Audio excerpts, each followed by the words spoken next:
Palabra. Quiero,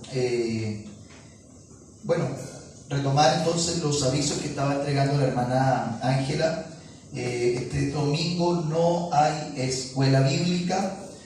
A las 11 de la mañana hay un servicio especial en el techado o en el gimnasio de Los Prados. Y a las 4 de la tarde también hay otro servicio que probablemente sea ya la ceremonia de posesión. Así que todos invitados a las 4 de la tarde. Hay solamente la entrada es limitada con pase de movilidad y hay un aforo también reducido. Así que todos los que quieran ir, recuerden llegar temprano y con su pase de movilidad. También quisiera compartir con ustedes un trabajo que se está desarrollando con la Junta Local, y es, antes de que termine este año, yo creo que la fecha todavía no está definida, pero sí será en noviembre, hay un encuentro de matrimonios. Amén, vamos a tener un encuentro de matrimonios, donde estaremos el día martes, todavía eso tampoco está definido, pero un martes lo estará ocupando las mujeres o los hombres, así ahí vamos a ir viendo. El jueves estarán las mujeres, dependiendo de quién comience este encuentro. Y el día sábado vamos a tener ya el último día para matrimonios. Ahí ya no será exclusivo, sino ya para matrimonio, estarán los dos. Y terminada la enseñanza aquí, esto es algo que también se está mirando, vamos a tener una cena, no acá, sino que se está viendo un restaurante. Así que todos los esposos y esposas invitados para este encuentro de matrimonios. Amén. Gloria a Dios. Amén. Las hermanas. Amén. Y los esposos. Bueno, gloria a Dios. ¿Hace cuánto no sale con su esposa? ¿O hace cuánto no sale con su esposo a cenar? Bueno, ese va a ser un momento especial para llevar a su esposa, ¿cierto? Y invitarla, decirle: mi amor, te voy a invitar a un restaurante, y ahí nos vamos a encontrar todos para compartir como matrimonios. No nos vamos a juntar en una mesa, sino que cada matrimonio estará en su mesa particular, para que tengan un momento de charla, de conversación, y también puedan compartir una rica comida. No va a haber un valor específico. Vamos a tener la carta del lugar, y cada pareja va a determinar lo que quieran consumir. Amén. Así que para que lo tengan presente, ¿por qué no se hace un solo plato? Porque ya hemos tenido la experiencia, así que y la experiencia no ha sido muy buena, porque nos falta el que no me gusta y el que yo quería arroz, y que por qué no le echo un patacón. Entonces cada uno elegirá lo que quiera comer y por qué tan caro, y bueno, ahí cada uno verá lo que vaya a consumir junto a su esposa. Así que eso, mis hermanos, para que lo tengan presente este domingo, y el encuentro para matrimonios. Bien, vamos a abrir nuestras Biblias.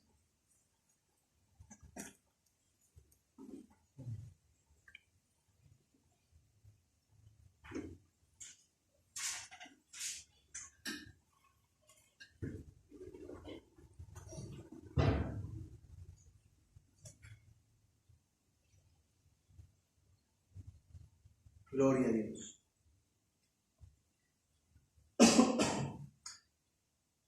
Evangelio de Juan, capítulo 4. Evangelio de Juan, capítulo 4. El jueves pasado estuvimos haciendo la introducción de esta serie llamada Las 10 sorpresas de Samaria. El título que tuvimos la semana pasada fue Samaria no es para judíos. Hoy vamos a ver la primera sorpresa que vamos a encontrar en Samaria, y hemos titulado esta predicación: de vasija a vasija. Leímos la semana pasada del verso 1 al 6, hoy vamos a leer del verso 7 al verso 9, que dice: vino una mujer de Samaria a sacar agua, y Jesús le dijo: dame de beber, pues sus discípulos habían ido a la ciudad a comprar de comer. La mujer le dijo: ¿cómo tú, siendo judío, me pides a mí de beber, que soy mujer samaritana? Porque judíos y samaritanos no se tratan entre sí. Tome asiento, por favor. Espero que participemos todos de la palabra. Amén. Aquí voy a estar yo participando por medio de la predicación. Usted estará confirmando la palabra, porque la palabra de Dios es viva y es eficaz. Amén. Aquí no se cuentan chistes, no se cuentan cuentos. Estamos para oír la palabra de Dios. La palabra de Dios infunde fe a nuestra alma y nos vivifica según lo que el Señor vaya hablándonos. Y creo que cada uno recibirá aquí su porción, cada uno recibirá lo que de Dios vaya a recibir. Y a medida que usted vaya recibiendo de parte de Dios, confirme la palabra, porque la palabra de Dios está en el sí y en el amén. Las promesas de Dios están en eso, en el sí y en el amén. Gloria a Dios. Bueno, hay una lección para todos, ¿no? ¿Vio?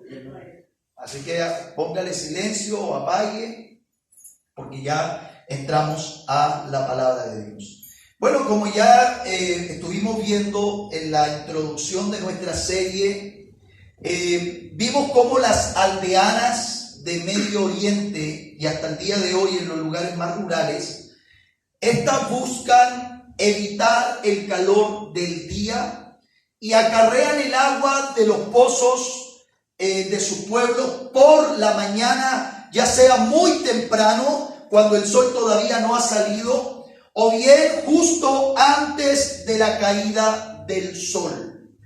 Y para cuidar el decoro, siempre salen en grupos. Es una tarea exclusivamente de mujeres, ir a buscar el agua a los pozos, y estas lo hacen en grupo. Todas salen a esa hora, ya sea muy temprano en la mañana o ya cuando cae el sol, salen ahí en grupo, y esto también a ellas les sirve para socializar, porque en aquellas culturas no era bien visto ver a una mujer casada, por lo menos, conversando con sus vecinos afuera de la calle. Todos eran como bien puestos en sus lugares, los hombres trabajando, las mujeres cuidando sus hogares, sus casas, a sus hijos, sus quehaceres. Y era mal visto ver cómo también las mujeres conversaban entre sí y perdían el tiempo. Y esto también era importante, porque en esas culturas el tiempo es muy valioso. No es tanto como en el occidente, en donde podemos ver, ¿cierto?, que hay hombres y mujeres también que ya son las 12 y todavía se están apenas levantando y pensando en que van a desayunar al mediodía. Pero aquí en esta cultura, mis hermanos, no es así, no es así. El tiempo es bien valorado. Gloria a Dios. Ahora sí. El tiempo es bien valorado. ¿Qué pasó?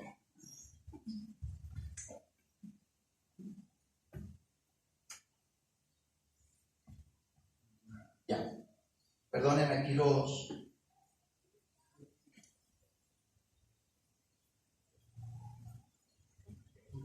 Entonces, mis hermanos, volviendo al tema, disculpen, vemos cómo esta mujer era una mujer especial, porque se había acostumbrado a ir a la mitad del día, al mediodía, como lo dice la Escritura, ¿cierto? A la hora sexta era el mediodía, y esto corresponde entre las 1 y las 3 de la tarde. Era el horario de mayor calor, donde las mujeres no salían por lo mismo, y porque lógicamente los pozos estaban solos, y era un peligro también para ellas. Pero esta mujer, hermanos, es especial porque sale a la hora del mediodía, donde ninguna otra mujer sale a buscar agua. Y solo, entre comillas, una mala mujer sería tan descarada de salir a esa hora a buscar agua al pozo. Bien se trata de una marginada social, o se sabe que ésta puede encontrar en ese lugar viajeros en el pozo a esa hora para poder tener contacto con ellos. Y aquí hay 3 puntos interesantes que he tomado. Y en primer lugar, en los pozos de Medio Oriente, usted llega hasta ese lugar y no hay un cubo con una cuerda como se puede ver en otros lugares, al menos aquí en Occidente. Los que han tenido pozos, ¿cierto?, dejan un cubito allí, un tarrito para poder sacar agua. En Medio Oriente no era así. No habían cubos, no habían recipientes para poder sacar agua. Cada grupo de viajeros debía llevar el suyo propio. Y por lo tanto, el segundo punto es que el texto bíblico nos da por sentado que Jesús y sus discípulos, si estaban de viaje, disponían de un recipiente así. Pero al parecer los discípulos se habían llevado el recipiente con agua con ellos a la ciudad donde habían ido a comprar. Por lo tanto, podemos comprender o deducir que Jesús podía haberles pedido el recipiente para sacar agua. Si estaba tan cansado porque habían llegado caminando, si estaba tan exhausto o acalorado, él podía haberle dicho: muchachos, antes de que se vayan, déjenme el recipiente para sacar agua. Pero no lo hizo. Ellos se lo llevaron. ¿Y por qué? Porque él, sin duda, él tenía un plan. Y en tercer lugar, la Biblia dice que Jesús se sentó junto al pozo. Se sentó prácticamente en el pozo. Recuerden que los pozos en ese entonces los romanos le habían puesto sus bloques ahí para cubrirlo y evitar que la tierra cayera y cualquier cosa pudiera entrar ahí y contaminar el agua. Por lo tanto le habían cercado con piedras, y Jesús se sienta en ese lugar a esperar a alguien. Era algo deliberado de Jesús. Y se esperaba, mi hermano, culturalmente, que al acercarse la mujer, Jesús, ¿cierto?, Jesús se apartara cortésmente a una distancia de 6 metros aproximadamente, que era la distancia social de aquel entonces, entre un hombre y una mujer. Entonces, cuando la mujer se acerca al pozo, Jesús debía haberse parado y haberse alejado lo suficiente para indicarle a esa mujer que no había peligro de que se acercara al pozo, y también porque era lo adecuado para la cultura. Sin embargo, mi hermano, llama la atención de que Jesús no se movió del pozo. Él se sentó ahí y ahí se quedó cuando la mujer llegó. Pero nótese que esta mujer no se fue para su casa. Esa mujer no dijo: este hombre puede ser peligroso y aparentemente es judío, así que no creo que vaya a tratarme muy bien, que digamos. Ella no hizo eso. Ella decidió acercarse de todos modos al lugar donde Jesús estaba sentado, y es allí, en ese instante, hermano, cuando aparece la primera sorpresa en Samaria. La sorpresa es la frase de Jesús en el verso 7: dame de beber. Ahí Jesús le pide de beber, y ahí encontramos la primera gran sorpresa de Samaria. ¿Por qué? Porque con esta petición Jesús hace 4 cosas. Jesús hace 4 cosas, y son las que van a desarrollar el mensaje de esta tarde. Y la primera cosa que hace Jesús con decirle a la mujer, dame de beber, es que Él quebranta, Jesús quebranta el tabú social de hablar con una mujer, sobre todo en un lugar deshabitado donde no hay testigos. Vuelvo a repetir, para la época no era bien visto que mujeres hablaran entre sí como vecinas, y peor si veían a una mujer hablando mucho tiempo con un hombre. No era bien visto. Ni siquiera los esposos hablaban en público con sus mujeres, sino que todas esas conversaciones las reservaban para el hogar. Pero nótese, vuelvo a repetir, que Jesús quebranta el tabú social de hablar con una mujer, sobre todo en un lugar donde no había nadie. Y mire que hay un escrito hebreo, un escrito judío llamado la Mishnah, que es una serie de indicaciones que pueden o no pueden hacer los judíos religiosos. Y la Mishnah estipula lo siguiente, póngame atención: todo aquel que se entrega en exceso a la conversación con una mujer se hace daño a sí mismo, descuida el estudio de la ley y al final heredará el Geinom. El Geinom era una forma de decir que se ganó el infierno por haber conversado mucho tiempo con una mujer. Esas eran las enseñanzas rabínicas de aquel entonces. Un rabino común y corriente no se sentaría con una mujer a hablar ahí en un lugar donde no hay nadie por mucho tiempo, y menos si esa mujer era extranjera o era samaritana. ¿Por qué? Porque inmediatamente se le iba a venir a la mente esa indicación de la Mishnah, que todo hombre que se entregaba en exceso a conversar con una mujer se daña a sí mismo, descuida el estudio de la ley y al final terminará heredando el infierno. Pero qué maravilloso es ver cómo Jesús pasa por alto estos paradigmas de su época. Porque no solo hablaba con mujeres, sino que las invitaba a formar parte del grupo de discípulos. Y no solo eso, sino que también se dejaba financiar por ellas, y algunas incluso viajaban con él. Qué maravilloso es el Señor, de cómo Él llega al mundo a devolverle la dignidad a las mujeres. Amén. Las mujeres no necesitan del feminismo para sentirse mujeres. Solo basta que conozcan a Jesús y su dignidad vuelve a ser restaurada como al principio. Gloria a Dios. Aleluya.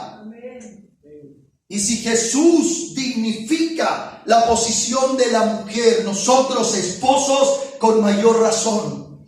Usted, hermano, con mayor razón debe tratar a la hermana que tiene a su lado aquí en los cultos, tratarla con dignidad, porque Jesús le dio esa dignidad que con el paso del tiempo habían perdido. A Jesús no le importan los paradigmas de su época. Y fíjese, mi hermano, cómo Él tiene la capacidad de ir a una casa, porque no se nos menciona a Lázaro, solo se nos menciona a Marta y a María, y cómo Jesús visita a dos mujeres que están solas en su casa y les enseña, y una se sienta a sus pies, y esa acción de sentarse a sus pies solo la podían hacer los que eran discípulos. Es decir, María en ese momento se declaraba discípula de Jesús, y Marta por otra parte, Marta no estaba afanada, estaba distraída. Los escritos más fieles dicen eso, que no estaba turbada o estaba afanada, no, sencillamente se había distraído con los quehaceres del hogar. Estaba haciendo la comida. Y ella prefería que Marta estuviera metiendo las papas a la olla a que se sentara, porque culturalmente no era bien visto que una mujer se sentara a los pies de un rabino, de un maestro, como lo hacían los hombres. Pero Jesús le dijo: yo esa parte no se la voy a quitar, porque ella ha tomado la buena parte. Ella ha decidido hacerse mi discípula y yo le he dado la bienvenida. Y eso es lo que deberías hacer tú, Marta. Fue lo que, parafraseando, le dijo el Señor. Por lo tanto, lo primero que el Señor hace es quebrantar el tabú social de hablar con una mujer. Hermana, tú eres muy valiosa para el Señor. Eres muy valiosa para Dios. Y si Él te ha hecho su hija, mayor razón tienes para vivir una vida cristiana plena. No importa si no hay un hombre en tu vida, pero mientras esté Jesús llenándolo todo, vas a entender el valor que tienes para Él. Amén. Gloria a Dios. El apóstol Pablo entiende esto. Y él era también un rabino de su época, era un maestro de la ley, muy celoso, muy fariseo para sus cosas, muy legal. Era un hombre, dice Pablo, intachable y perfecto para el judaísmo. No había otro como él le llevaba la delantera mucho. Pero cuando conoce a Jesús, entiende que la mujer tiene un papel importante, preponderante aún en la historia de la iglesia. Y podemos ver a Pablo nombrando diaconisas como Febe, y podemos ver mujeres valiosas a las que Pablo llama mis colaboradoras. Y en el texto griego, una colaboradora no es alguien que simplemente está ahí escuchando pasivamente, no, sino que una colaboradora es alguien que está haciendo la misma labor que otro. Entonces, el apóstol Pablo también toma a la mujer y ve que en Cristo la mujer recibe dignidad. Y por eso el apóstol Pablo escribe a los Gálatas diciendo: ahora en Cristo ya no hay judío ni griego, ya no hay esclavo ni libre, y no hay hombre ni mujer, porque ahora en Cristo todos somos uno. Gloria al Señor. Y qué maravilloso, al menos es para mí, venir a este lugar y ver cómo llegan las hermanas y llegan los hermanos, y entre nosotros se cumple la palabra del Señor en el Salmo 133. Mirad cuán bueno y cuán delicioso es habitar los hermanos juntos en armonía. Amén. Gloria al Señor. ¿Es para usted también de alegría llegar a este lugar y ver a su hermana, ver a su hermano? Amén. Gloria a Dios. De este lugar, hermano, debiera ser un lugar refrescante. A lo mejor estuvo bajo el sol del día y estoy haciendo uso de una metáfora. A lo mejor los problemas del día lo asolearon, lo dejaron débil, lo pusieron de mal humor. A lo mejor peleó con un jefe, discutió, a lo mejor tuvo algún roce con un compañero, a lo mejor pasaron cosas en el día. Pero cuando usted llega a este lugar, hermano, debe ser un lugar donde se quite esa mochila, donde se refresque en la presencia de Dios y donde solo el ver a su hermano sea de bendición. Amén. Lo segundo que hace Jesús con pedirle de beber a esa mujer, mire lo profundo, hermano, de esto. Solo en una frase tenemos esta maravillosa sorpresa. Para la mujer fue una sorpresa que Jesús, un hombre, un varón judío y maestro, le dijera: dame de beber. Y en esta frase tan corta, Jesús no solamente rompe con el tabú social, sino que Jesús da un ejemplo de humildad, porque con el pedirle agua, Jesús ignoró la hostilidad que durante más de 500 años se había desarrollado entre judíos y samaritanos.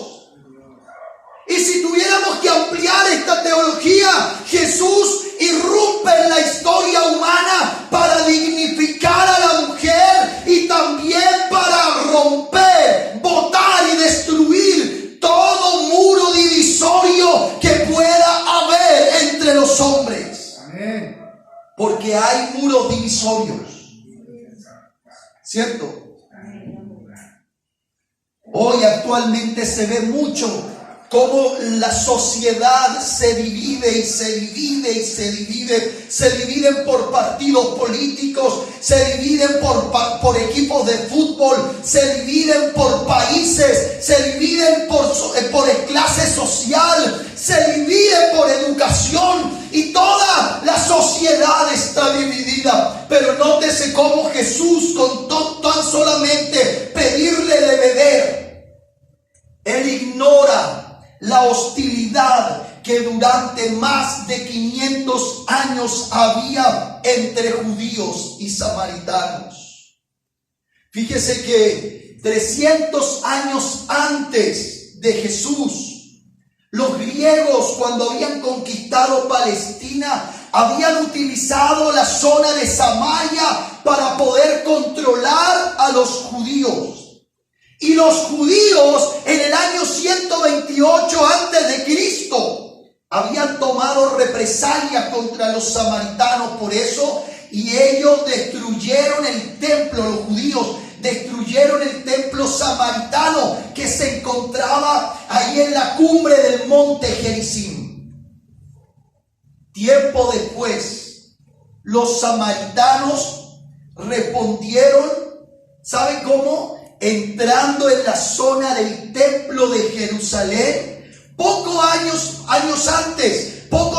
antes de que Jesús naciera, los judíos se metieron a la zona del templo en Jerusalén y comenzaron a dispersar, a tirar huesos de muertos por todo ese lugar, justamente en la noche de Pascua, con el fin de profanar el templo e imposibilitarle a los judíos celebrar la fiesta. ¿Se da cuenta cómo era una ida y vuelta?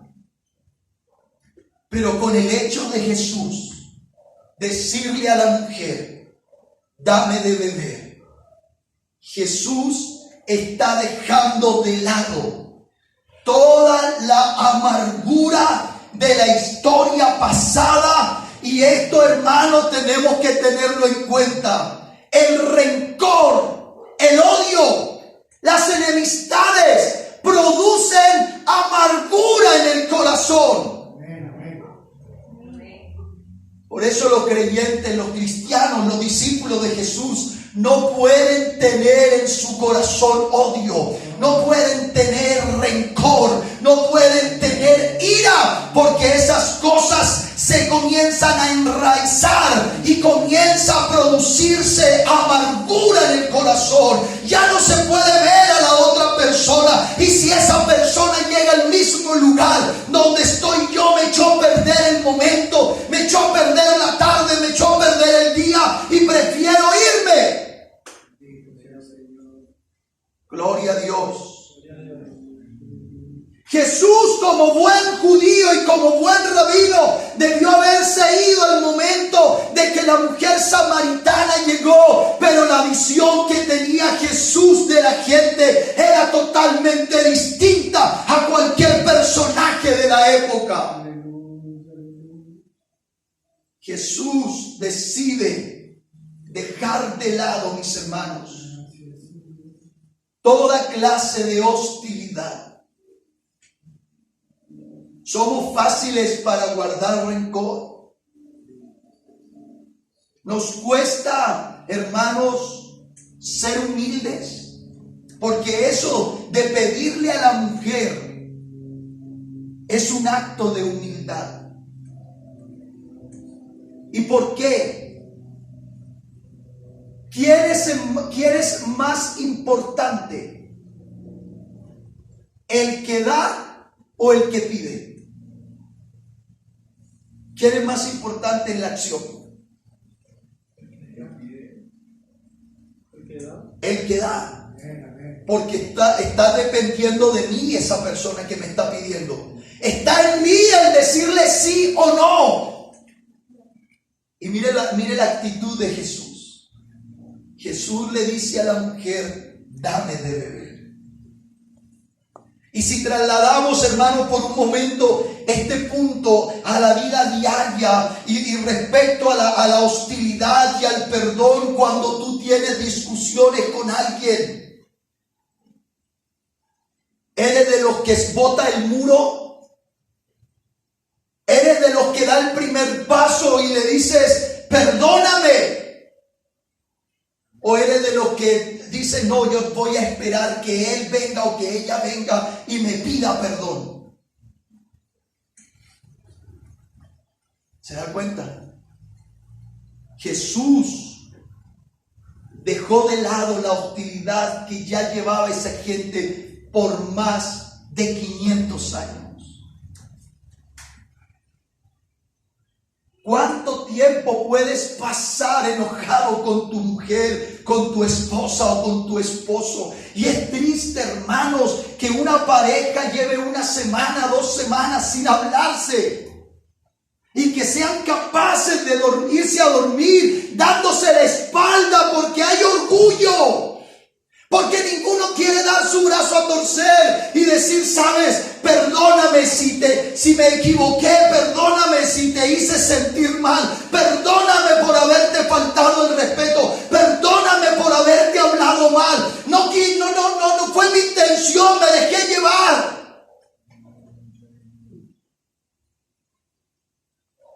El tercer acto que encontramos con esta sola frase es que esta frase, hermanos, cuando Jesús le dice dame de beber, encierra una profunda teología de misión. Somos una iglesia misionera, no solamente porque somos la iglesia pentecostal unida y porque estamos en una misión, no, así no fuéramos iglesia pentecostal, la iglesia es misionera. La iglesia tiene que cumplir una misión. Amén. Y fíjese que aquí, en esta frase o en esta acción, encontramos una profunda teología de misión. ¿Por qué? Porque Jesús se humilla de tal modo que necesita que ella le preste un servicio. Volvemos al mismo punto. ¿Quién es más importante? ¿El que pide o el que da? El que da. ¿No es el que da? Porque Él es el que tiene los recursos. Él es el que puede abrir o cerrar la mano. ¿Y qué hace Jesús cuando le dice a la mujer, dame de beber? Jesús se está humillando. Y le está diciendo, sabes, necesito de ti. No le dice a esta mujer, oye, samaritana, tú necesitas de mí, de mi palabra, para poder vivir, porque yo te conozco. Sino que comienza diciéndole, dame de beber. Un reconocido teólogo dijo sobre Jesús, era un verdadero siervo, porque estaba a merced de aquellos a los que vino a servir. Nosotros, dice sus discípulos, debemos compartir esta debilidad, entre comillas, de Jesús y servirle desde una posición de poder a la gente. En realidad no es un servicio verdadero, sino es beneficencia. Y este mismo teólogo añade diciendo, la única manera, hermanos, y creo que lo puse aquí porque le encontré toda la razón, la única manera de construir amor entre dos personas o entre dos grupos de personas es estar tan relacionados los unos con los otros al punto en que nos necesitemos. Necesitas a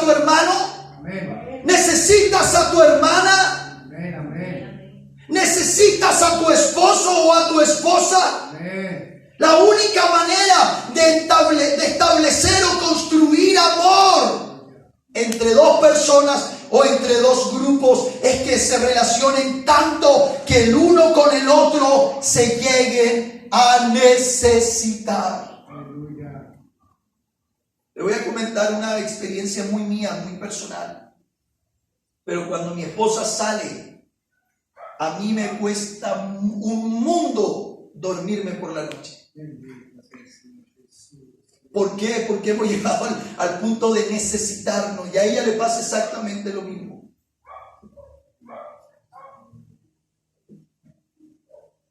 Pasa lo mismo en tu matrimonio y no estoy diciendo que el mío sea el estándar, no, pero necesitas a tu esposa. Necesitas a tu esposo. Llegas con ansia a tu casa y a decir: voy a llegar a mi hogar, allí están mis hijos, allí está mi esposa, allí está mi esposo, y voy a descansar y me voy a olvidar del trabajo, me voy a olvidar de lo que pasó hoy día y voy a llegar a mi oasis llamado hogar. Espero que no, hermano, no sea que llegues a ese hogar donde la mujer dice: ah, qué pereza, ya llegó. Dios nos ayude, hermanos, y aún como iglesia aprendamos a relacionarnos de tal manera que nos necesitemos el uno al otro. Porque de hecho, mis hermanos, de hecho para eso fueron dados los dones espirituales. Para que tú necesites del otro y el otro te nutra a ti y tú nutras al otro, tú fortalezcas al otro y el otro te fortalezca a ti. Por eso es que el apóstol Pablo no pujaba tanto al don de hablar en otras lenguas a menos que hubiera un intérprete. Porque dice Pablo que el que habla en lenguas a sí mismo se edifica, pero no edifica al resto. Mire la importancia de poder conocer los dones que el Espíritu Santo nos ha dado. No para creernos de que ahí viene el hermano que tiene el don de sanidades, ahí viene el hermano que ora y la gente recibe milagros. No, sino que ahí viene mi hermano y lo voy a bendecir. Recordemos la vida de Abraham. Dios le hizo una promesa a Abraham y le dijo: tú serás de bendición para otros. ¿Estamos siendo de bendición en este lugar para otros? ¿Estarán otros necesitándome? ¿Estarán otros beneficiándose de mí? Llevamos, hermanos, una vida occidental, individualista. Los occidentales somos así. En su mayoría somos individualistas. No queremos que nadie se meta con nosotros. No queremos que nadie nos vea de la casa para adentro. Al menos esa es una de las cosas que a mí no me gusta. Que la gente vea hacia mi casa cuando las puertas están abiertas. ¿Pero por qué? Porque somos individualistas. En Medio Oriente la gente se necesita la una a la otra. La gente, mis hermanos, vive en una vida de comunidad. Por eso es que Jesús cuenta una parábola y dice que un día a medianoche un hombre llegó a visitar a su amigo y ese amigo le pilló de sorpresa la visita porque era medianoche y salió desesperado a golpear puertas a ver quién le ayudaba y le daba un pedazo de pan o algo para ofrecer porque era una visita y había que cumplir un protocolo de hospitalidad porque si no, no solo él quedaba mal sino toda la comunidad. Y aparece y llega a la casa de un amigo y le dice: oye, dame algo para poder compartirle a una visita que me llegó. Y el hombre le dice: pero es que ya es medianoche, ¿por qué me molesta? Ya mi familia está durmiendo, es que me llegó la visita. Y fue tanto el importunio que este hombre le dijo: mira, ya aquí tienes lo que necesitas, ahora déjame dormir. ¿Se da cuenta la necesidad que se tenía el uno al otro? Y fíjese que en el primer viaje misionero de la historia cristiana, que fue cuando el Señor envió a los 12 discípulos a predicar el Evangelio, en Marcos capítulo 6, del verso 7 al 17, Jesús los manda a ellos y les dice: no lleven nada para el camino, sino solamente un bordón, un palo donde poder apoyarse. No lleven alforja, no lleven pan, no lleven dinero en el cinto. Solamente lleven sus sandalias y no lleven dos túnicas, lleven una sola. La pregunta es: ¿por qué Jesús los manda así? ¿Sabe para qué? Jesús les está dando una enseñanza práctica. ¿Y cuál era la enseñanza? Que ellos debían ir teniendo necesidad de las personas a las que iban. Porque la única manera en que tú entiendas la necesidad del otro es que tú hayas estado necesitado primero. Y que tú hayas tenido que recurrir o depender la ayuda de otra persona. De eso se trata esa enseñanza. Por eso Jesús los manda a predicar de una manera en que tengan que depender de la gente. ¿Cuál es el asunto que hay aquí en el occidente? La misión en gran parte de la iglesia del occidente es: vamos a ir a un lugar carente de desarrollo y los vamos a desarrollar. Vamos a llegar con la tecnología que les falta. Vamos a llegar con la teología que les falta. Y fíjese que en algunos años, hermanos, atrás, cuando era el apogeo de las misiones en Latinoamérica, algunos hermanos en Norteamérica decían así tal cual: vamos a ir a ponerle corbata a los indios. ¿Y saben qué terminaba en el fondo? ¿En qué termina esa clase de misión? En que yo le voy a mostrar al que le voy a predicar la palabra que yo soy el que tengo los recursos y que yo soy de quien ellos deben depender. Pero Jesús enseña otra cosa. Debemos también nosotros depender de alguien. Jesús vive en sí mismo esta teología misional. Y fíjese que la petición de Jesús es sincera.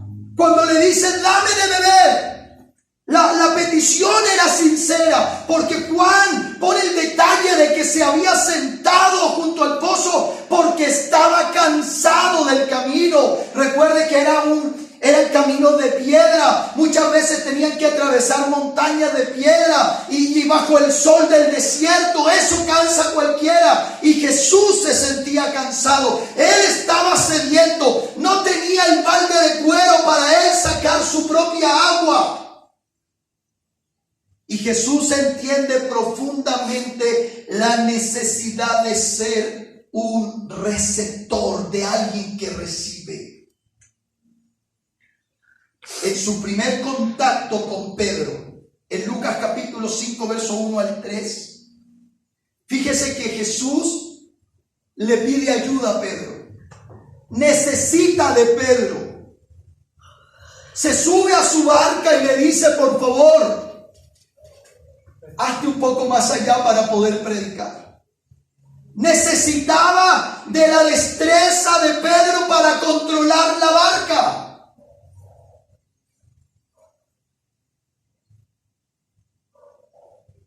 Jesús estaba dispuesto a servir. Y aquí viene el porqué del título de esta tarde o de esta noche ya. Jesús estaba dispuesto a servir y su vaciados, Jesús se vació de sí mismo de una manera tan total que necesitó que otros le tendieran la mano. Vuelvo a repetir eso. Jesús estaba dispuesto a servir a otros. Y su vaciado de sí mismo fue tan total que necesitó ser servido de otros. En Filipenses capítulo 2, versículo 7, dice Pablo que Jesús se despojó de sí mismo tomando forma ¿de qué? De siervo. No vino como Señor al mundo. No vino como el amo del mundo ni como el dueño de la creación. Así es. Se despojó de sí mismo tomando forma de siervo, y la palabra despojar que usa Pablo en el idioma griego significa vaciarse. Amén, amén. Es decir, que Jesús, antes de venir a este mundo, Él se vació. ¿Sabe de qué se vació? No se vació de su deidad, porque aún Él estando aquí en carne y hueso, seguía siendo Dios. Pero ¿de qué se vació el Señor cuando llegó en una vasija de barro a esta tierra? Él se vació y se hizo carente de gloria. Se despojó de su grandeza. Se vació de su gloria. Y Jesús, estando en esta tierra, no aprovechó nunca su posición divina para evitar las necesidades humanas, sino que Él las experimentó todas. Él experimentó todas nuestras debilidades. Acompáñenme por favor a la carta a los Hebreos, en el capítulo 4, versículo 15. Ya me queda muy poquitito para terminar, hermanos. Hebreos capítulo 4, versículo 15. El escritor dice de la siguiente manera, présteme atención: porque no tenemos, ojo, porque no tenemos un sumo sacerdote que no pueda compadecerse de nuestras debilidades. Él sabe de las debilidades que tú sufres. Él conoce las debilidades que tú tienes. Y Él te entiende. ¿Sabes por qué? Porque Él las experimentó. Él vino a este mundo padeciendo necesidades. ¿Para qué? Para entender a los que Él habría de servir. Jesús decide vaciarse, considerando que frente a Él había una vasija que necesitaba ser llenada. El problema es que esta vasija que había venido de Samaria estaba rota. Por algo llegaba al mediodía. Por algo iba a buscar agua a plena hora de calor. Y sin querer, Jesús comienza el proceso de restauración. Jesús se eleva. Y este es el cuarto punto que encontramos en esta sorpresa maravillosa de cuando Jesús le pide de beber a la mujer.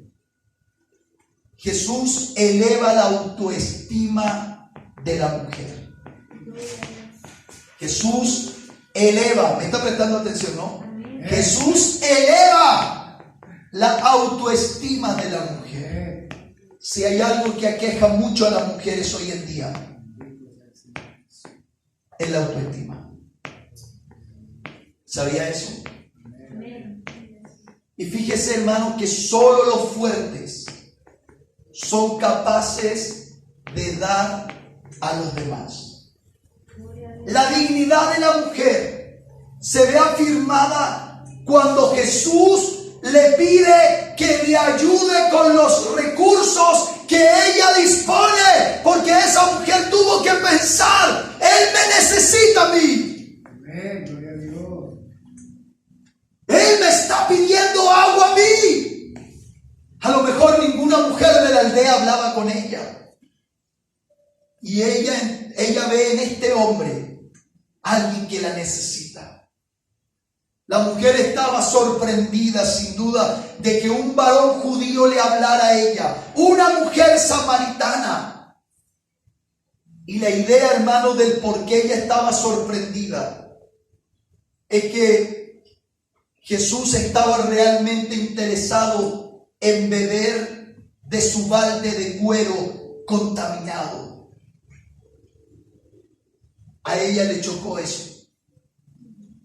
¿Por qué? Porque Juan explica que judíos y samaritanos no usaban vasijas en común. Los judíos no beberían de algo que ellos consideraban contaminado, y ya tener contacto con un samaritano era contaminarse. Por eso ellos preferían saltarse Sicar, saltarse esos lugares de Samaria